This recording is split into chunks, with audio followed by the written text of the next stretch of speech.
К другим темам в Устьянском Улусе в поселке Депутатский 10 ноября. С 10 ноября идет судебный процесс по уголовному делу авиакатастрофы вертолета Ми-8 компании «Полярные авиалинии».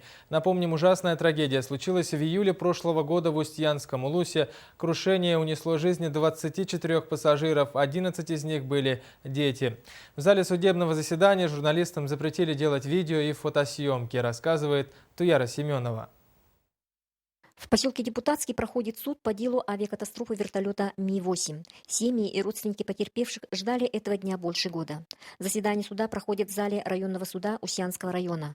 Суд проходит под председательством судьи Устьянского районного суда Евгения Новожилова. Судебное разбирательство проходит по уголовному делу в отношении командира воздушного судна Михаила Белькова, который обвиняется в нарушении правил безопасности движения и эксплуатацию воздушного транспорта, повлекшее по неосторожности смерть 2 или более лиц.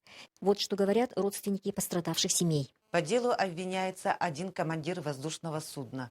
Мы, родственники погибших при авиакатастрофе вертолета Ми-8, настаиваем, чтобы весь экипаж, а также авиакомпания «Полярные авиалинии» были привлечены к ответственности. Сложная транспортная схема арктических улусов делает жизнь населения зависимым от качества обслуживания услуг авиаперевозчиков. Люди вынуждены летать на вертолетах и на самолетах, так как воздушные перевозки – это основной вид транспорта на севере. Гарантия безопасности пассажиров зависит от всех служб и сотрудников, выполняющих авиаперевозки. После трагедии Ми-8 семьи и родные пострадавших организовали общественную организацию «Арктика» по защите прав жителей арктических территорий. Председателем стал Виктор Миронов, заместителем председателя Ольга Слепцова.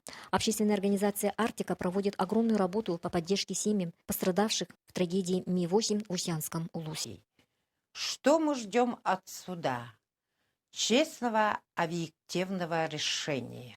Судебное заседание в Устьянском районном суде по делу трагедии Ми-8 перенесли до 16 декабря 2014 года в связи с неявкой и отсутствием некоторых свидетелей по настоянию пострадавших.